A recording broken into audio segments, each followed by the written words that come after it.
Welcome everyone on today's webinar, Managerial Feedback Across Cultures, organized by Cross-Cultural Intelligence, based in Wrocław, Poland.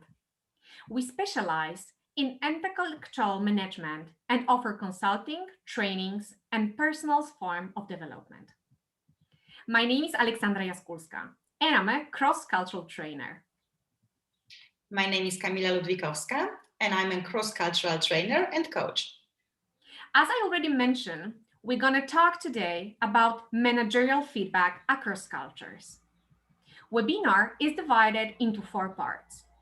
First, why do managers give feedback? Why giving feedback is important? What kind of feedbacks? And the last one, giving feedback across cultures. The webinar will last 45 minutes. Last 15 minutes is planned for Q&A session. So please keep your questions at the end. Are you sitting comfortable with a good coffee or tea? Let's begin. Let's begin with first part, starting with what is feedback, what does it mean, and what actually a role does it play in employees' life. So imagine your manager who is announcing to you that, for example, tomorrow he wants to talk with you and give you feedback about your last actions and different activities. How would you feel about that? Most probably you will be quite tensed because there is one word in that sentence, and that word is feedback. And hearing that sentence, we immediately think that we will receive negative feedback from our manager, that something went wrong, that we did something wrong with our work. Although actually nothing indicates in that sentence that something went wrong.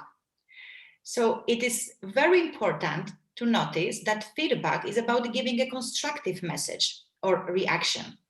It relates to employees, their behavior, their actions, and the purpose of feedback. So that is not only conveying important information, but what is important is how we are doing that.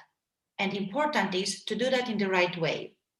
So then employees need to maintain a positive attitude towards themselves.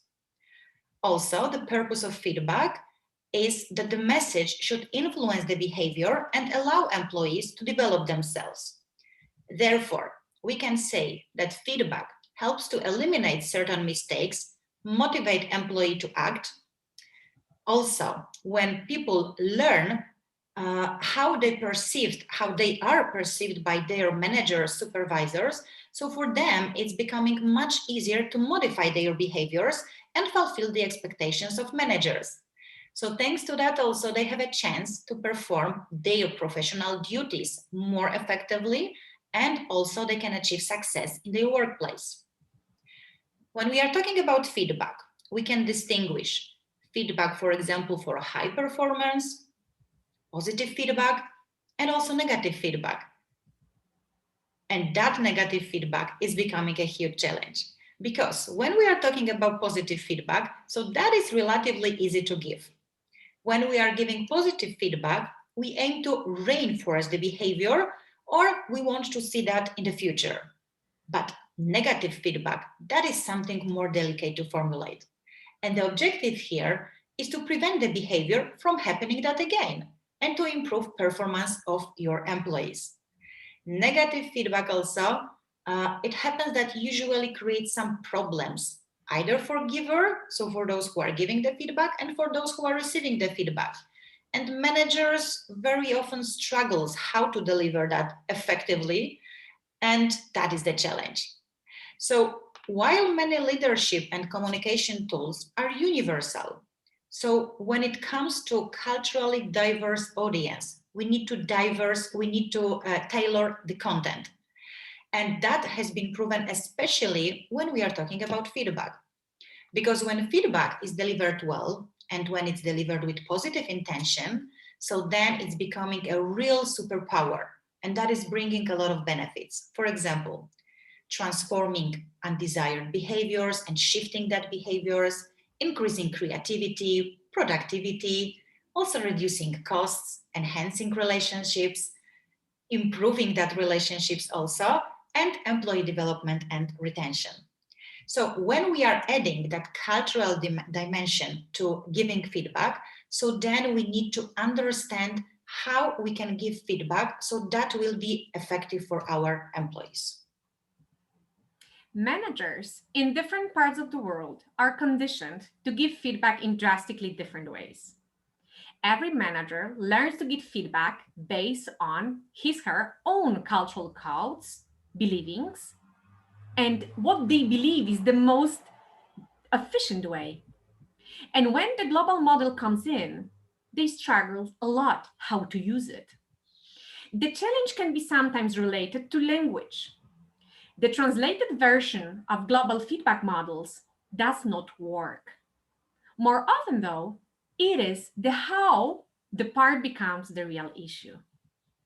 Managers are not aware of their own feedback tendencies, nor strive to understand the cultural sensitivity and preferences of their individual team members. And this is the high risk of incurring negative outcomes, such as harm relationships. It can also create conflicts and a cultural blame. It may reduce productivity and contributions. It also may result in the need of deliver more feedback or scare employees into blind compliance. How many managers really take account of the cultural aspect of providing feedback? Now let's focus for a moment on the cultural aspects of feedback. It is important to remember that the way we learn to give and receive feedback is influenced by our cultural environment and our education. Education, which is a system which gives us a lot of information on how we should react. It is therefore not surprising to find, for example, a French manager who will be not really inclined to the point out areas for improvement. The famous could be better. Yeah? Than to practice the subtle art of positive encouragement, at which the Americans are highly accomplished. In Poland, for example, managers are not always feel under obligation to give positive feedback. The way feedback is given is often a source of embarrassment and resentment in multicultural teams because each person tends to apply their own personal criteria to feedback. Or it could be also about cultural stereotypes. For example, everyone finds it easier to understand the rather frank and direct communication. It is a style of Dutch or Australians than the more implicit style of Japanese, Chinese, Indians, or Saudi Arabians. In these cultures, the context in which the message is communicated, the status of the person doing the talk, that of the receiver carry as much meaning as the words themselves. It is therefore advisable to pay attention to the many underlining cultural messages. Based on these assumptions, you should avoid the trap of applying the same criteria to feedback situation because there are some notable exceptions, especially concerning negative feedback. It is hard to quantify the differences in the ways people communicate without generalizing. For example, is X behavior a cultural trait or just a matter of Y individual's personality? Still, social scientists and managers experts have identified some common features. Now let's talk about two ways how the feedback can be given.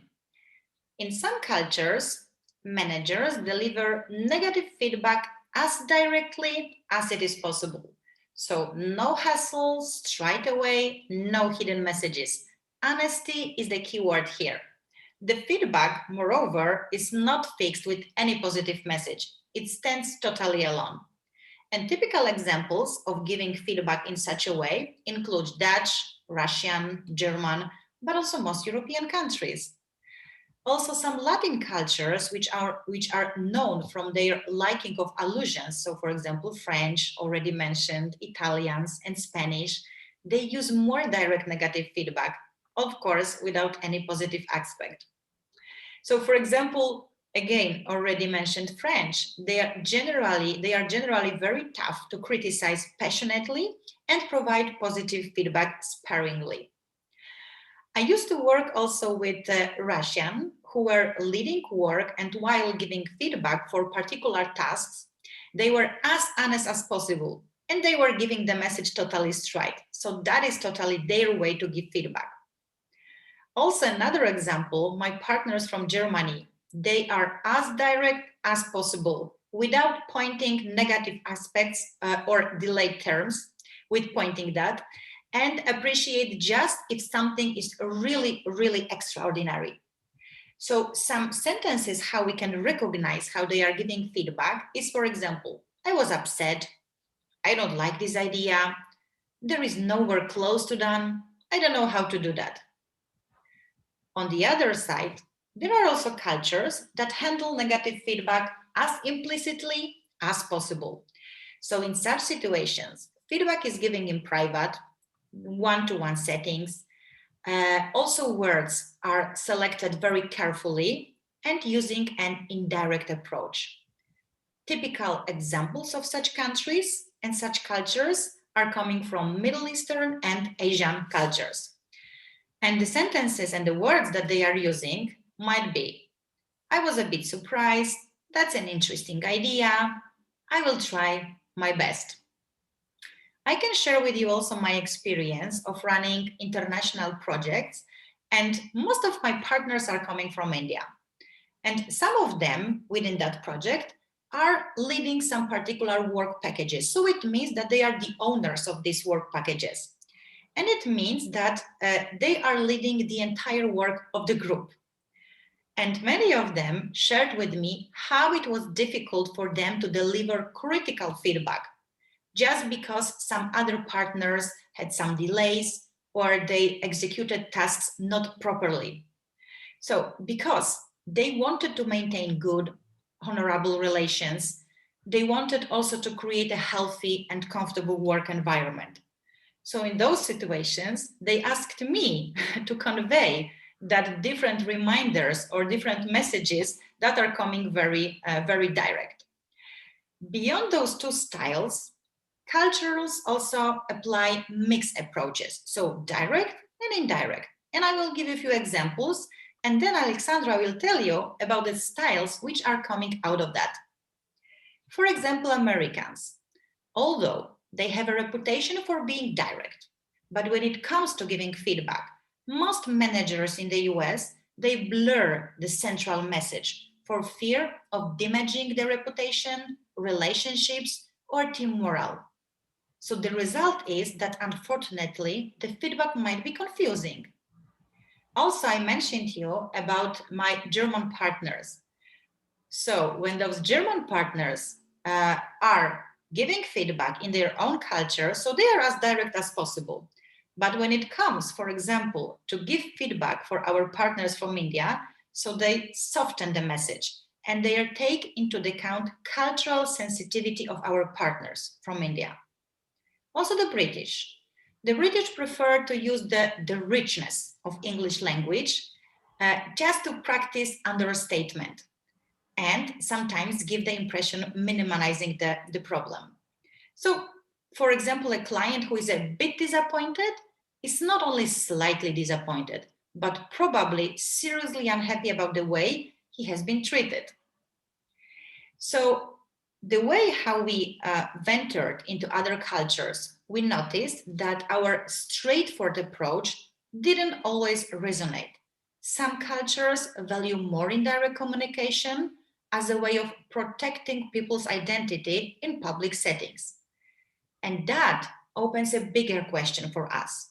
How do people within and across multicultural teams give feedback to each other effectively? And now let's talk about different style of giving feedback. I want to focus on a few the most important. The first one is pure direct critique. Managers typically use strong words when giving negative feedback or criticizing in order to make sure that the message is registered clearly. For example, already mentioned Germans or the Dutch. The next style, the sandwich feedback. So some managers prefers to dress up their negative feedback with one or several positive comments using the famous sandwich technique. So positive feedback to put the other person at ease, negative feedback to enable him to improve, and the positive conclusion to send him away motivation again.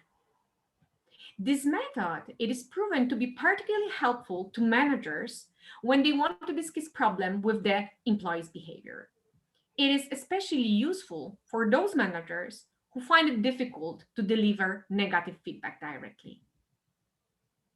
Using this method, the manager focuses on the behavior rather than the person and soften it with tend to and I observed or what is done with me. Speak about how it affects you. This approach takes the name of nonviolent communication, which was developed by American psychologist Rosenberg. And then the other type of feedback focus on the positive. Basically, here, manager focuses on the positive and remains silent about the negative. It is done in order to save face. Yeah? The manager do not confront the person. Focusing and reinforcing the strength and the positive behavior will lift employees up and encourage them to do more on this behavior. It is important to build a personal relationship before delivering feedback, and it's better to deliver one by one.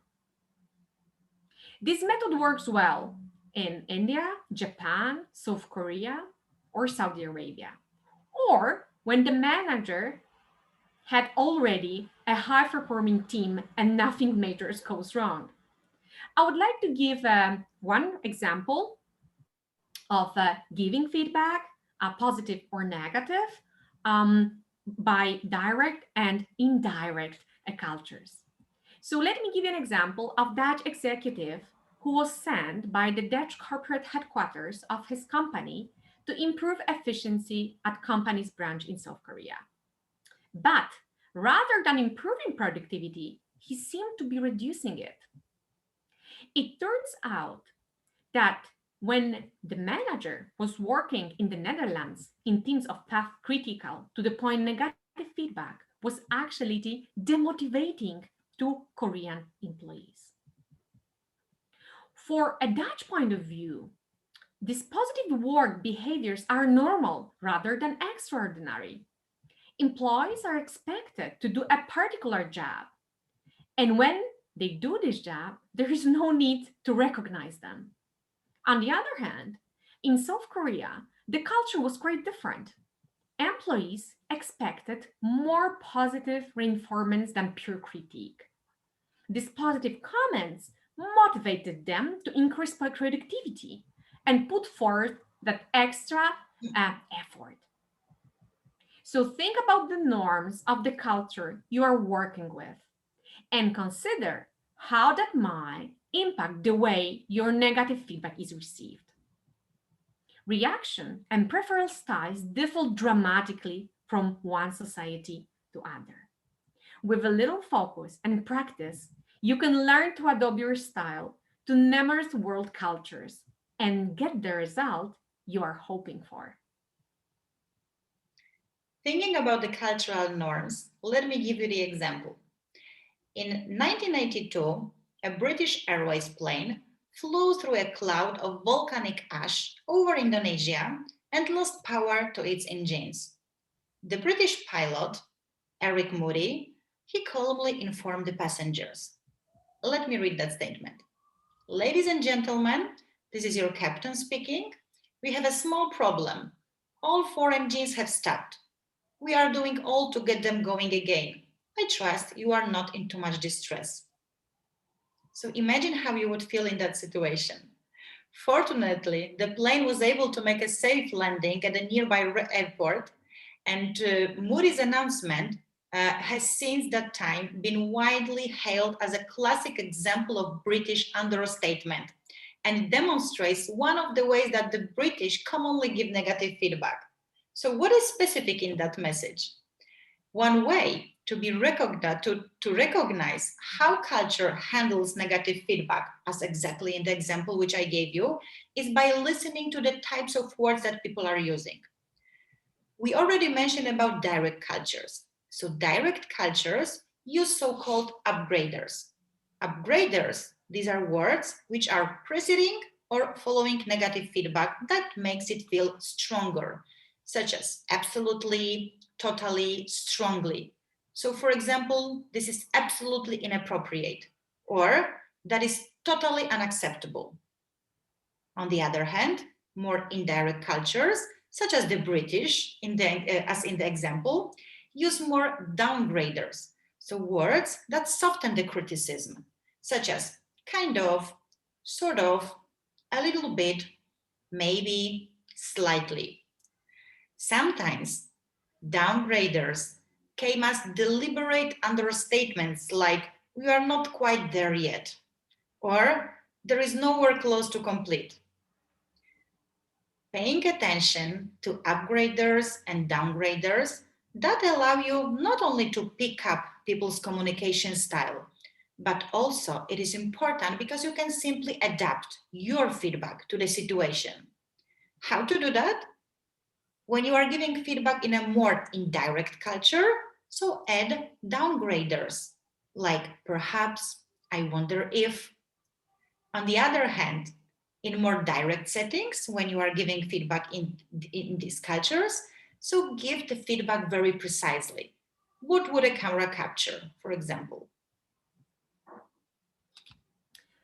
Now let's talk about constructive criticism. Constructive criticism is an essential part of global teamwork. It helps to iron out some of inevitable kinks relating to punctuality, communication style, or behavior in the meetings that aggravate stereotypes and may disrupt collaboration. Let me underline it one more time. Managers need to remember about cultural differences. Feedback is culturally sensitive. You should have in mind that. Executives from more individualistic and task oriented cultures, notably the US, are conditioned to see it as an opportunity for personal development. We can call it a gift best deliver and receive immediately, even if it's not in the front of the group. By contrast, people from more collectivistic and relationship oriented cultures may be unaccustomed to the voicing or listening to criticisms in public, even if the team would benefit. For face saving reasons, they may prefer to meet one on one in informal setting, possibly over lunch or maybe outside the workplace. If they come from hierarchical cultures, such as Malaysia or Mexico, they may not even feel it is their role to offer direct feedback to peers and instead deliver it to the team leader to convey. These words people choose to use will vary greatly too. And one very important thing, executives from low context cultures, such in Netherlands, already mentioned a few times, for example, they tend to be very direct in their corrective feedback, while those from high context cultures like India or the Middle Eastern countries often favor more nuanced language. What could be the fix? Hmm?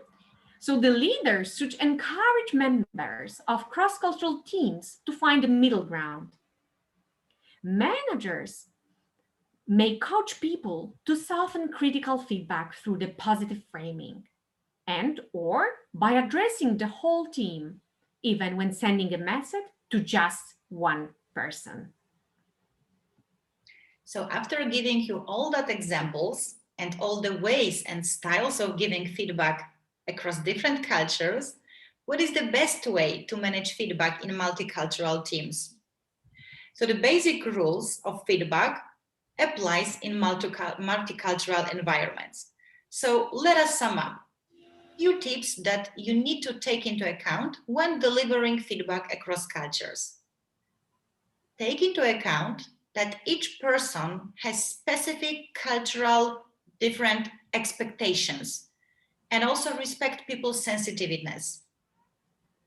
Avoid also fully adapting to the style of people with whom you are speaking, because from the one side that will require a great deal of effort on your part, but also somehow you will risk being seen as inconsistent.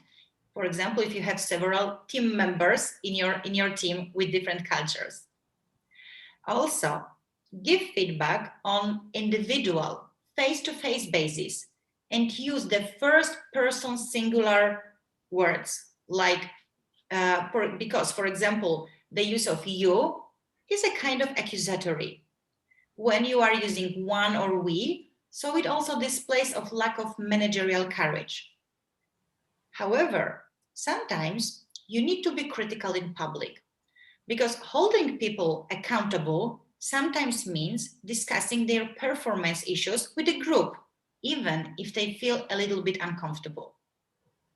You need to remember always to give precise and factual feedback, which is combined with actual examples of their behaviors and which are based on observable behavior. It means that you simply, as a manager, need to collect all that examples and interact with your employees.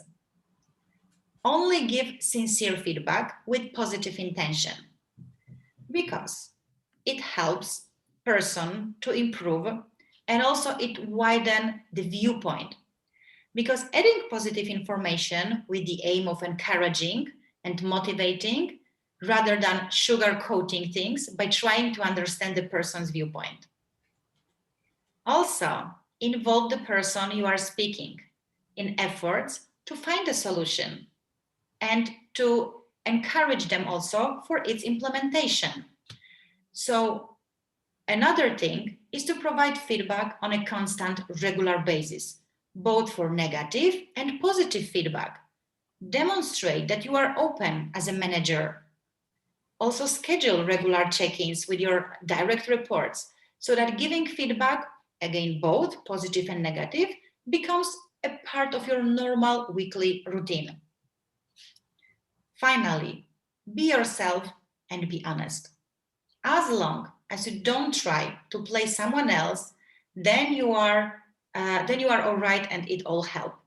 The worst thing, in my opinion, is to use different feedback techniques in a way that is overcoached and doesn't come across as a genius. So, what should you do to make sure that the feedback you give is understood by the other person correctly? As we already talked about direct and indirect languages and cultures, so don't try to go too far end of either of the dimensions to match that. If you will move towards the direct side, define the structure of your feedback. Say that what you usually do, that is your focus on the right things, that you will be working on that. You might also need to prepare a specific list on negatives that you want to mention, but also positives. And it means, as I already mentioned, that you simply need to collect and you need to be very conscious and aware about all the behavior of your employees. If you move towards the indirect style, so make sure to state your communication style up front. Again, say that you will be mentioning some positive and some negative feedback points, that you have picked up them specifically for this conversation, and that they are all the same importance. That will really count for your employees. In countries where negative feedback is given indirectly, but the communication is direct, the best way to give it is to use concrete examples or simply let the person speak about their own performance first. That way, you can still use the same strategy of feedbacking as you have been used before, but the other person will be aware that it's not only the positive that they need to take out of the conversation. Giving feedback across cultures starts simply with being aware of it. You have to work to understand how your own feedback tendencies are perceived in other cultures. That will help you. You have to recognize when you are using upgraders, downgraders, and when your international colleagues, team members are using them also. So, whether you are in a multicultural management situation or not, always take time to listen to your staff, to pick up that words that will allow you to notice what style they are using. Remain attentive to low level signals also, such as body language, silence, and of course, the choice of words. And when you are not sure about something, so the best way is to ask open questions. Give time and place for the person to express themselves. In such a manner, you will build your relationships as well as your reputation as a good manager. And now it's time to sum up how to give managerial feedback across cultures.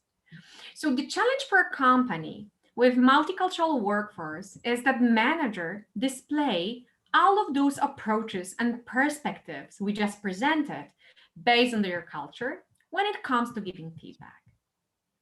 Thus, our famous, globally standardized feedback model is not one size fits all, and leads to complication if not designed and localized with cultural differences in mind. Please have in mind that no matter how many books you read or talks you watch or different cultures, you can never fully anticipate the norms, expectation of the particular group of individual. The best way to handle the gap between your expectation and theirs is to make the implicit explicit and talk about communication norms and preferences. So then what question you might ask? For example, I want to make sure we all work together and don't miscommunicate. Would you share how they most like to give and receive feedback? Or if we have some tough feedback for one another and want to share it, so what we can learn and improve, how you prefer to do that? The other question manager may ask is, what are some things that are important to you when it comes to communication and collaboration? And last but not least, just in case there are any differences in our norms, is there anything you think I should know about your work style, expectation of preferences? I'm sure that those questions will be very useful. In an ever increasing multicultural work environment, our ability to learn, adapt, and improve one another's performance is often compromised. To address this challenge, we need to increase our cultural intelligence, adopt our style of different realities, and align all around communication preferences. Working on the cultural differences, building a core perspective, and designing a culturally complemented model may be the best approach when structuring the feedback model in multicultural organization, as it may answer your needs in the best possible way. Do you have a global development standardized feedback model? Think about it again.